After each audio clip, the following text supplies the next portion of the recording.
د بخښونکي خدای په سترنامه د واک ټلویزیون درنو لیدونکو د اونیزو مرکو په لړ کې نن راسره د میدان وردګ ولایت د سیندیزې حوزې رئیس محترم مولوي صاحب عبدالصمد حلیم مېلمه دی. مولوي صاحب سر کې تاسو ته ښه راغلاست وایو. مننه، تاسو ته هم هرکلی وایو، الله تعالی هم خیر راوله. ډیره مننه مولوي صاحب. کې له دې ځای نه پیل کړو چې د سیندیزې حوزې جوړښت څه ډول دی؟ د هېواد په کچه څو سیندیزې حوزې وجود لري؟ بسم الله الرحمن الرحیم. قال الله تبارک وتعالى وانزلنا من السماء ماء طهورا. عزتمنو د اوبو انرژي د وزارت تر سرپرستي لاندې موږ په افغانستان کې 15 عمومي حوزې لرو او چې موږ تقریبا د کابل د عمومي حوزې تر سرپرستي لاندې کار کوو او 14 حوزې د کابل د عمومي ریاست لاندې دي. ډېر ښه مولوي صاحب، تاسو د حوزو یادونه وکړه.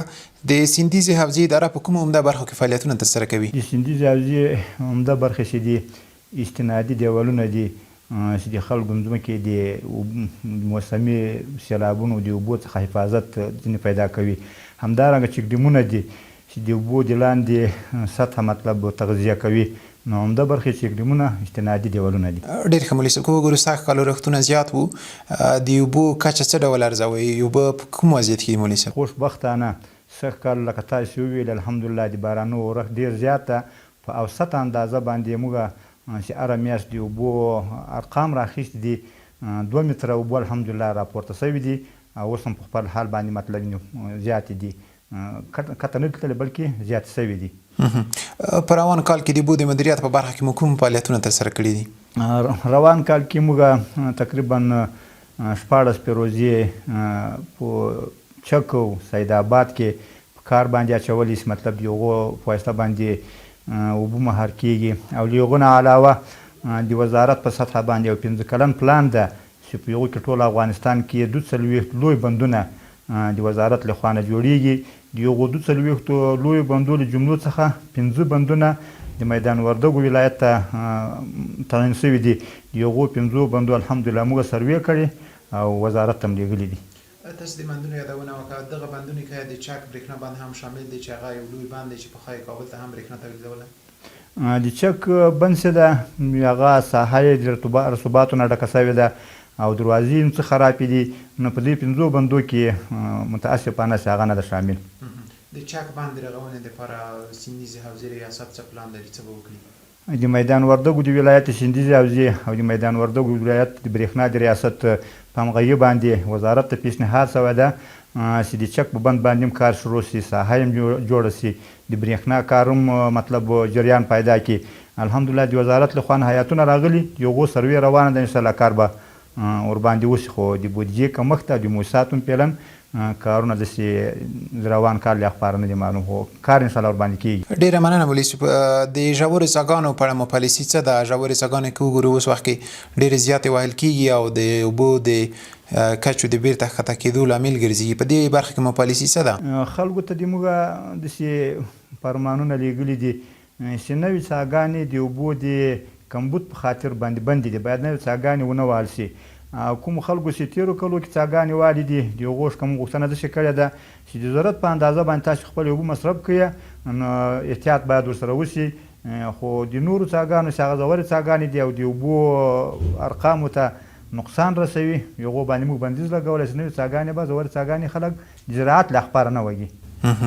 که وګورو مولوي صاحب اوس هم شکایت کېږي او اوس هم وګورو په هغه ځایونو کې چې هغلته نوې زراعتي شوي دي، اصلا هغه زراعتي هم نه دي خو اوس خلکو زراعتي کړي دي. په هغه سیمو کې اوس هم ژورې څاګانې ویل کېږي. آیا تاسو د دې نه قوي څارنه لرئ؟ هغه مو بندي کړي دي؟ نو فعلا داسې قوي څارنه چې موږ ووایو چې هغه هم بندي کړي دي په ښه اندازه باندې نه ده روانه. خو لیکن د دې له اخبار څخه خلک هم مجبوره دي، هغو ته هم توصیه کړې ده او د وزارت یا د مشرانو له خوا نه تر اوسه پورې موږ ته امر نه ده راغلی چې حتما یې ورباندې بندې کړي. نو کوشش کوو چې داسې په ارامي باندې او په نرمي باندې پرې بندې کړو او نور څاګانې خلک ونه وهي. څومره ضرر لري مولوي صاحب؟ تاسې وګورئ اکثره دشتي ټوپ سیمه ده چې هغه اوس نوې زراعتي شوې ده، هغلته ژورې څاګانې ډېرې وهل کېږي او که وګورو هغلته زیاتې څاګانې وهل شوي دي، ورسره په سولرو باندې هغلته اوبه راایستل کېږي. دغه ډول څاګانې څومره ضررناکې دي او څومره د اوبو کچه د ټیټېدو سبب ګرځي؟ دغو ضررونه ډېر زیات دي. اولنی غټ ضرر یې دا ده چې خلکو په کورونو کې کومې بمبې وهلې دي یا کم بورونه دي خپلو کورونو دي اوبو له خپاره والي دي اول خو هغه بندیږي هغه اوبه د ځمکې وچیږي نو خلک د کورو وال نقصاني کیږي ضررمن کیږي او دوم نقصان دا هم داسې تیر کال تقریبا 2.5 متره اوبه کته تللې وې نو که چېرته خلک د دغو اوبو سره پام ونه کړي او دا څاګانې بندې نه سي نو هر کال که د موږ اوبه 2.5 متره لاندې ولاړې سي نو د افغانستان خلک به دا چا برمې والي دا هم زیان سره مخامخ وي او نور خلک چې نه وي هغه هم زیان سره مخامخ وي نو مخنیوی باید وسي او دا غټه عمده ګټه ده چې اوبه باید په خپل حال باندې پاتې کړو او کته رانه ولاړې نه سي ډېر ښه مولوي صاحب په دې اړه راته ووایي د اوبو د مدیریت په برخه کې تاسو مخکې یادونه وکړه چې 14 څه باندې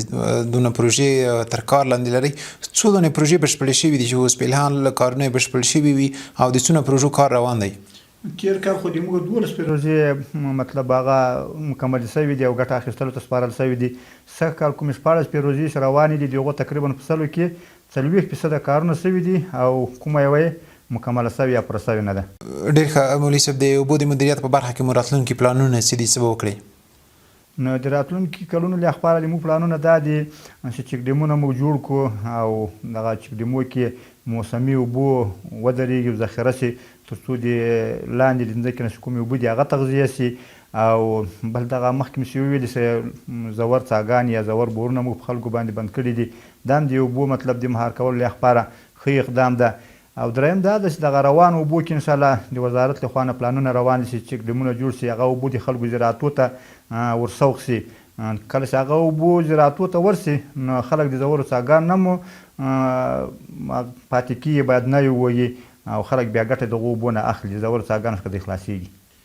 مولوي صاحب د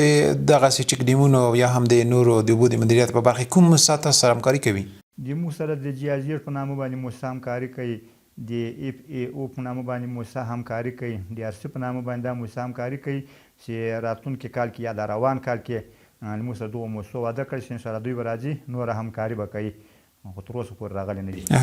دوی کارونه څنګه ارزوي مولوي صاحب دوی چې کار کوي دوی چې تاسو څارنه شته ورسه او یا هم دغه کارونه چې دي څومره په کیفیت باندې کار کوي دوی موږ خپل انجینران هم د نظارت ټولې څارنې لپاره